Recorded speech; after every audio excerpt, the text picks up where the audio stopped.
नमस्कार दोस्तों। स्वागत है आप सभी का एक बार फिर से हमारे चैनल द सनातन शास्त्र में। तो दोस्तों, अगर आप सभी लाइफ में कुछ नया सीखना चाहते हैं तो हमारे चैनल को सब्सक्राइब करें।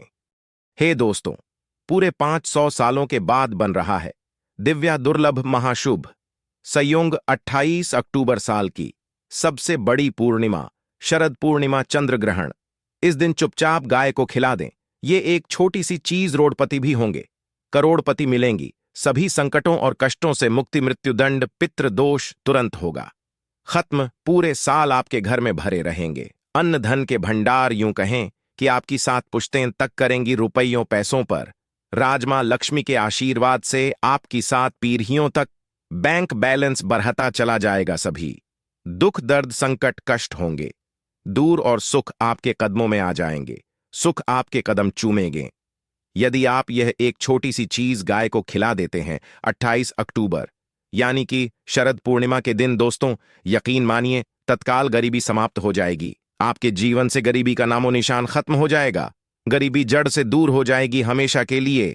यदि आप एक छोटी सी चीज 28 अक्टूबर यानी कि शरद पूर्णिमा के दिन गाय को खिला देते हैं। दोस्तों, इस बार का शरद पूर्णिमा है बहुत ही दुर्लभ संयोग में है, आपके जीवन से तत्काल गरीबी को समाप्त कर देगी। ये मान ले आप गाय से जुड़े इन उपायों को यदि आप कर लेते हैं। दोस्तों, कौन कौन से उपाय है जो कि आपको शरद पूर्णिमा के दिन जरूर करने चाहिए, जिसे करने से व्यक्ति को अपार धन संपत्ति की प्राप्ति होती है, व्यक्ति माला माल हो जाता है और जीवन से तत्काल गरीबी समाप्त हो जाती है, दुख दर्द संकट कष्ट दूर हो जाते हैं और सुख व्यक्ति के कदमों में आ जाते हैं। इस वीडियो में हम आपको उन्हीं खास और महत्वपूर्ण अचूक चमत्कारिक उपायों को बताने वाले हैं जो कि गाय से जुड़े हैं। अपने फायदे के लिए पूरा वीडियो देखना। यदि आप चाहते हैं माता लक्ष्मी की कृपा आपको प्राप्त हो, गरीबी आपके जीवन से समाप्त हो जाए, आप धन से मालामाल हो जाए और 7 पीढ़ियों तक बैंक बैलेंस बढ़ता चला जाए, तो दोस्तों वीडियो पूरी देखना। शुरू से अंत तक बीच बीच में से काटकर वीडियो देखोगे तो कोई लाभ नहीं मिलने वाला, तो समय निकालकर पूरा वीडियो देखिए। दोस्तों, वीडियो शुरू करें। सबसे पहले तो आपसे रिक्वेस्ट करते हैं कि माता लक्ष्मी के सच्चे भक्त वीडियो को लाइक कर देना और सच्चे दिल से कमेंट बॉक्स में जय मां लक्ष्मी अवश्य देना। माता लक्ष्मी का आशीर्वाद आपको प्राप्त हो सके और ज्यादा से ज्यादा वीडियो को शेयर जरूर करना, जिससे कि और लोग भी इस वीडियो के माध्यम से लाभ प्राप्त कर सके।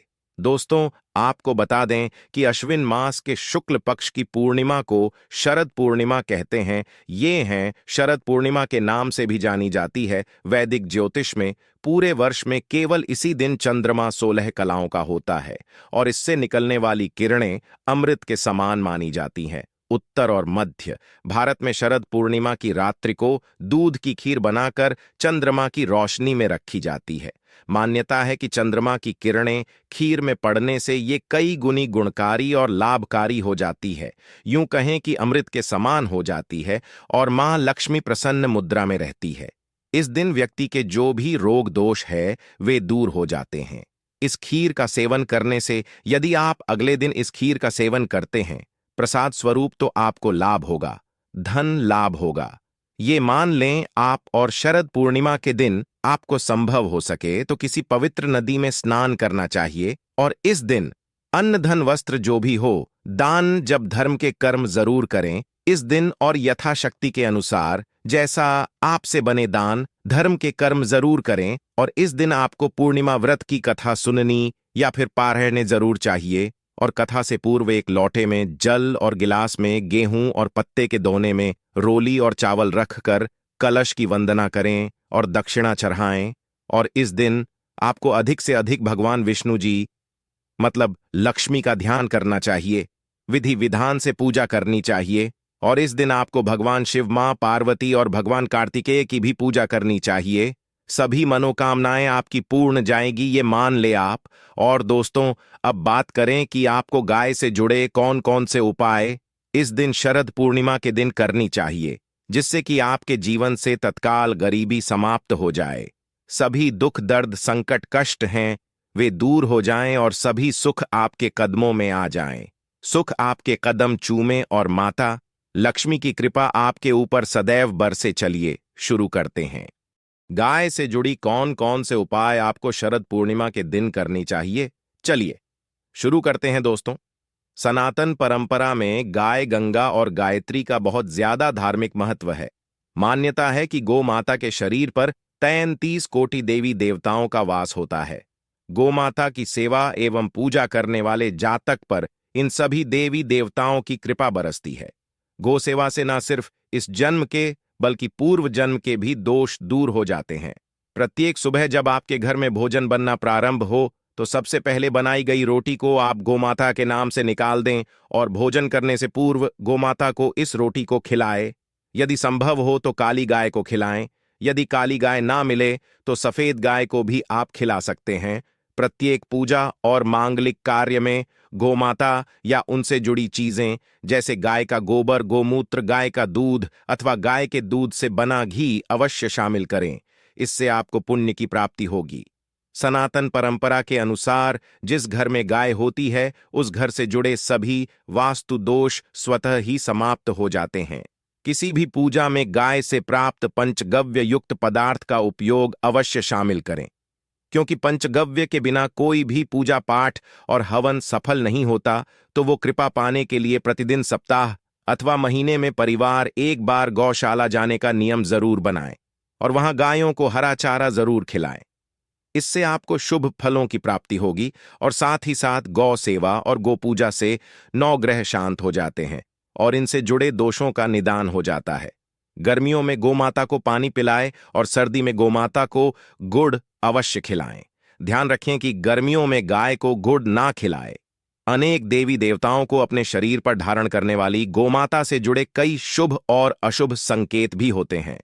मसलन गाय का दूध दूहते समय यदि गाय ठोकर मार दें और सारा दूध बिखर जाए तो अपशगुन होता है। यदि कोई यात्रा पर निकल रहा हो और गाय अपने बछड़े को दूध पिलाती सामने आ जाए तो निश्चित रूप से जिस यात्रा के लिए आप निकले हैं वे यात्रा आपके लिए अवश्य ही सफल होगी और वह काम जिसके लिए आप निकले हैं वे अवश्य ही पूर्ण होगा। यात्रा पर जाते समय बाईं ओर गाय की आवाज आना और रात्रि में गाय की हुंकार करना भी शुभ होता है। दोस्तों, साथ ही साथ गाय के साथ आप भूलकर भी ये काम ना करें, अन्यथा मिलता है घोर नरक और जीवन भर की परेशानियां।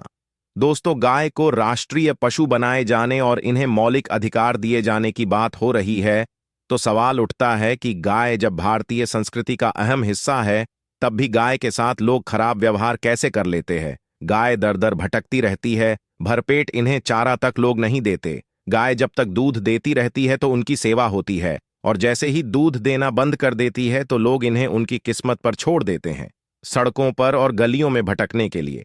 ऐसे में गोवंशी जीवों को कोई डंडे से मारता है तो कोई उन पर पानी डाल देता है, कभी वाहनों से ये ठोकर लग जाती है तो कभी बीमार होकर बेचारी एक गाय दम तोड़ देती है। ऐसे में जरूरत है इन बातों को जानने की कि गाय को लेकर शास्त्रों में क्या कहा गया है, गाय के साथ आपको कैसा व्यवहार करना चाहिए। या दोस्तों, गाय को कभी भी मारना पीटना नहीं चाहिए। शास्त्रों में गाय को माता का दर्जा दिया गया है।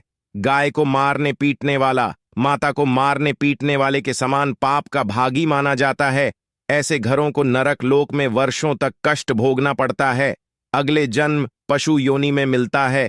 कथा है कि गौतम मुनि ने गलती से गाय को डंडा मार दिया था जिससे गाय की मृत्यु हो गई थी और इस पाप से मुक्ति के लिए इन्हें वर्षों तक तपस्या करनी पड़ी। भगवान श्री कृष्ण जी ने बैल स्वरूप में आए व्रत असुर का वध कर दिया था, जिससे मुक्ति के लिए भगवान श्री कृष्ण को संपूर्ण तीर्थों को एक कुंड में बुलाना पड़ा और इस कुंड में स्नान से वह पाप मुक्त हो गई थी। या दोस्तों, साथ ही साथ जो लोग पानी पी रही गाय को भगाते हैं वे घोर पापी के भागी बनकर नरक भोगते हैं, ऐसा पुराण में बताया गया है। जबकि जो लोग गाय के लिए प्याऊ और चारा बनवाते हैं वह मां भाग्यवान होते हैं। ऐसे लोग घोर पाप से मुक्त होकर स्वर्ग पा जाते हैं और बड़े ही धनवान कुल में जन्म लेकर सुख भोगते हैं। और साथ ही साथ आराम कर रही गाय को कष्ट देकर कभी भी उठाना नहीं चाहिए। कहते हैं कि जिस स्थान पर गाय बैठी है वहां से नकारात्मक ऊर्जा समाप्त हो जाती है। गाय के बैठने की जगह को जो लोग नियमित साफ रखते हैं वे पूर्व जन्म में किए गए जाने अनजाने में पापों से मुक्ति हो जाते हैं और गोलोक में स्थान पाते हैं। गाय को डंडा मारकर उठाना, पानी डालकर उठाने से मनुष्य पाप का भागी बनता है और अगले जन्म में उसे दर दर भटकना पड़ता है। और साथ ही साथ शास्त्रों में बताया गया है कि गाय का दूध उसके बछड़े के लिए होता है। गाय के बछड़े से बचा हुआ दूध ही मनुष्य को लेना चाहिए। लेकिन कुछ लोग एक बार गाय को दूह लेने के बाद फिर से बछड़े के लिए बचा हुआ दूध भी दूह लेते हैं। ऐसा करना घोर पाप कहा जाता है। ऐसे दूध को दुहाने वाला और ग्रहण करने वाला दोनों ही पाप की भागी बन जाते हैं दोस्तों। साथ ही साथ शास्त्रों में कहा गया है कि गोवंश यानी गाय और बैल के पैठ पर नहीं बैठना चाहिए। इनके पीठ पर बैठने से महापाप लगता है। ऐसे लोगों को नरक की यातना भुगतनी पड़ती है। एकमात्र महादेव के अंश के उत्पन्न नंदी ही गोवंशी है, जिस पर स्वयं महादेव और महादेवी सवारी करती है। क्योंकि नंदी ने स्वयं अपनी इच्छा से महादेव की सवारी बनना स्वीकार किया था। और साथ ही साथ शास्त्रों में गाय के दान को बहुत ही महत्व दिया गया है। लेकिन ऐसी गाय का दान कभी नहीं करना चाहिए जो बूढ़ी और बीमार हो। कठोपनिषद में नचिकेता की कथा भी इस संदर्भ में है कि जिन नचिकेता ने पिता द्वारा बूढ़ी गाय को दान करने पर आपत्ति जताई थी, दूध देने वाली और बछड़े सहित जो लोग गाय का दान करते हैं वह महान पुण्य को प्राप्त करके स्वर्ग में इस स्थान पाते हैं दोस्तों। साथ ही साथ सूर्य चंद्र मंगल या शुक्र की युति राहु से हो तो पितृदोष होता है। यह भी मान्यता है कि सूर्य का संबंध पिता से, मंगल का संबंध रक्त से होने के कारण सूर्य यदि शनि राहु या केतु के साथ स्थित हो या दृष्टि संबंधी हो तथा मंगल की युति राहु या केतु से हो तो पितृदोष होता है। इस दोस्त से जीवन संघर्ष में बन जाता है। यदि पितृदोष हो तो गाय को प्रतिदिन या किसी भी एकादशी को या किसी पूर्णिमा के दिन या अमावस्या को रोटी, गुड़, चारा आदि खिलाने से पितृदोष समाप्त हो जाता है। साथ ही साथ देसी गाय की पीठ पर जो खुद होता है वह बृहस्पति गुरु है थे जन्म पत्री में। यदि बृहस्पति अपनी नीच राशि मकर में हो या अशुभ स्थिति में हो तो देसी गाय के इस बृहस्पति भाग शिवलिंग रूपी कुबेर के दर्शन करने चाहिए तथा चने की दाल रखकर गाय को रोटी भी दें। इससे आपको शुभ फलों की प्राप्ति होगी। और साथ ही साथ यदि आप रास्ते में जा रहे हो और सामने से गौ माता आती हुई दिखाई दे तो गौ माता को आप अपनी दाहिनी ओर से जाने देना चाहिए। आपकी यात्रा अवश्य ही सफल होगी। और साथ ही साथ यह संकेत भी जान लें, यदि आप यात्रा पर जा रहे हैं और सामने आपके गाय पड़ जाएं अथवा अपने बछड़े को दूध पिलाती हुई सामने गाय दिखाई दिए जाए तो समझ जाना कि वह यात्रा आपके लिए अवश्य ही सफल होंगी। और साथ ही साथ जिस घर में गाय होती है उसमें वास्तु दोष स्वतः ही समाप्त हो जाता है। और साथ ही साथ आपको बता दें कि गाय को आप जो भी रोटी बनाए प्रतिदिन ताज़ी रोटी ही बनाई। गाय को अगर आपने रोटी बनाई है तो कोशिश करें कि उस रोटी को आप तुरंत ही गाय को दे दें। अगर आप उस रोटी को रख देंगे और उस रोटी को अगले दिन देंगे तो वह रोटी बासी मानी जाएगी। गाय को कभी भी बासी रोटी ना दें, इससे घर में नकारात्मक ऊर्जा वास करती है। और जो भी कार्य आपके बनने वाले होंगे वह कार्य भी आपके बिल्कुल भी नहीं बनेगी। इससे आपके घर में हमेशा दर्द, ऊर्जा का वास रहेगा और आप जिस भी कार्य को करेंगे उस कार्य में आपको हमेशा असफलता ही हाथ लगेंगी। इसलिए कोशिश करें गाय को रोजाना ताजी रोटी बनाकर खिलाएं और रोटी को बिल्कुल ना रखें। बासी रोटी गाय को ना दें और साथ ही साथ सड़ी गली चीजें गाय को नहीं खिलानी चाहिए। कि घर में कोई फल है, कोई सब्जी है, सौ जाए तो लोग क्या करते हैं, गाय को खिला देते हैं। नहीं, ऐसा नहीं करना चाहिए। ऐसा करने से यदि आप गाय को खिलाते हैं तो और आप पाप की भागी बन जाते हैं। आप बिल्कुल भी सड़ी गली चीजें गाय को ना खिलाए।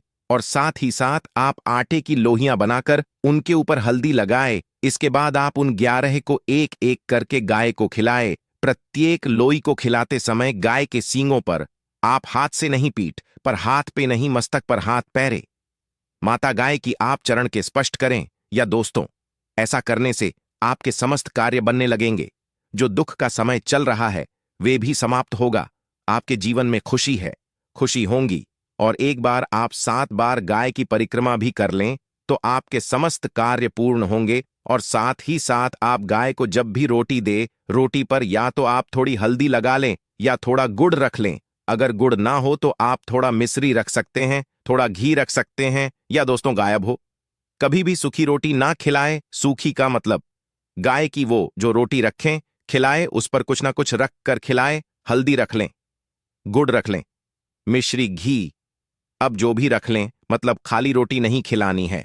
ध्यान इस बात का रखें जब भी आपको शुभ फलों की प्राप्ति होगी। या दोस्तों, ये थे गाय से जुड़े कुछ महत्वपूर्ण उपाय, कुछ बातें जिन्हें आपको ध्यान में जरूर रखना चाहिए। या दोस्तों, वीडियो अच्छी लगी हो तो वीडियो को लाइक करें, ज्यादा से ज्यादा अपने दोस्तों में शेयर करें। चैनल पर नए हैं तो सब्सक्राइब करें। जय गौ माता।